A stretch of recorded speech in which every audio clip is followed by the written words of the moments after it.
Alright guys, I'm back with my review of WWE Super Smackdown Live Great American Bash for July 3rd, 2012. And the show starts off with comedy, of course.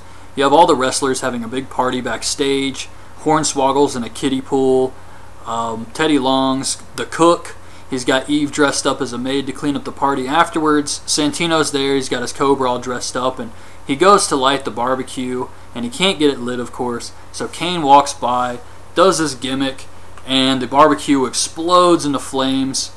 So, do you believe me that he's a babyface now? I mean, do you finally believe that Kane is a babyface? Because it's so obvious at this point. I mean, he's only slightly, a little bit different than he was when he was dancing with Santino. So, yeah, I think it's pretty much obvious now. So, that was the opening segment. Then we get Alberto Del Rio. He comes out, he starts asking the Mexican fans for their papers. He says they're illegal. He starts to try and throw out an obvious plant in the audience. And Sheamus comes down, they start brawling. They brawl up to Del Rio's car, and he smashes the hood of his car repeatedly onto Sheamus's head. Sheamus actually is bleeding a little bit as he's helped to the back. I thought this was a fine segment. Then we get the Great Khali and Layla versus Antonio Cesaro and Oksana. Thankfully, they came out to Khali's music here.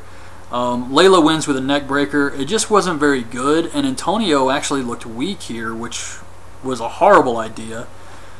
Afterwards, Khali and Layla dance around. That was it, really. Then Cody tells Teddy the board gave him another qualifying match. Teddy says it will be against Christian, who's already in the Money in the Bank. The 1000 Raw moment is the time WCW told everyone that tonight on Raw, Mick Foley wins the title, and 600,000 people changed channels. So this was just another moment to put down WCW, really. That's all it really did, but it was fine, I guess. Then we get Cody Rhodes versus Christian. Christian goes for the kill switch, but Cody hits Crossroads for the win. He goes on to Money in the Bank. However, Christian is still in Money in the Bank. This didn't eliminate him or anything. Back at the party, Zack Ryder wants to play some boy bands, NSYNC, Backstreet Boys. Heath Slater comes up and sings his song, but they throw him out, and then they start dancing with Brodus Clay. This entire show was a huge babyface festival. That's the best way to describe it. Just tons of cheesy babyface segments. That's all it was. Money in the Bank qualifying match, Alex Riley versus Dolph Ziggler. Ziggler wins with a zigzag. Moves on. I'm not a huge Alex Riley fan. I was fine with this.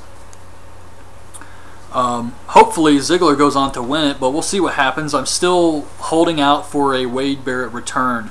Either this week, well, definitely not this week, but next week on Raw or SmackDown.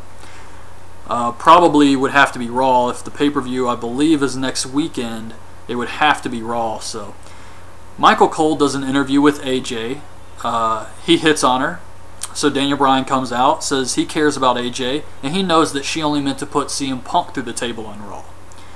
Punk comes out and says AJ really needs help. I'm telling you, because I want to be honest, and I think you deserve that. You need some help. And she goes and kisses Daniel Bryan, and then immediately she goes and kisses CM Punk. So technically, CM Punk just kissed Daniel Bryan. I don't know what they were thinking with this. Santino and Sergeant Slaughter and Hacksaw Jim Duggan versus Hunico, Camacho, and Drew McIntyre. More babyface stuff here. I don't know. These are not my favorite legends. They just bring these guys out way too often. Hacksaw might as well be a regular wrestler at this point, honestly. I mean, I only saw Hunico and Camacho before the match started, so I thought maybe Santino only had one partner. So I hear the music and I'm like, oh God, is it Hacksaw? And it's Sergeant Slaughter, so I'm saying to myself, at least it's not Hacksaw Jim Duggan, because he's always out there. And then I find out it's a six-man tag and Hacksaw comes out. And I'm just like, oh my God. But yeah, he might as well just be on the roster. So Santino beats Hunico with the Cobra, and that was it. Some R-Truth little Jimmy stuff back at the party. Damian Sandow shows up. He starts fighting with Ryder. Ryder actually gets the best of him and tries to throw some punch at him, but misses and hits Eve, so she's drenched in punch, and It was a big funny moment, and all the baby faces laughed at her. They're all bullies. Kurt Hawkins with Tyler Rex versus Ryback, squash match. I guess it's good that it's finally an actual wrestler. I think the only one he has beaten who is an actual wrestler was Bateman. Everybody else has been local jobbers. So this was kind of cool. Hopefully they continue this. I'm sure he'll squash all the NXT guys, work his way up the roster, maybe some Tyson Kidd stuff. Those types of guys, you know what I mean. Like, just work his way up, squashing guys in order.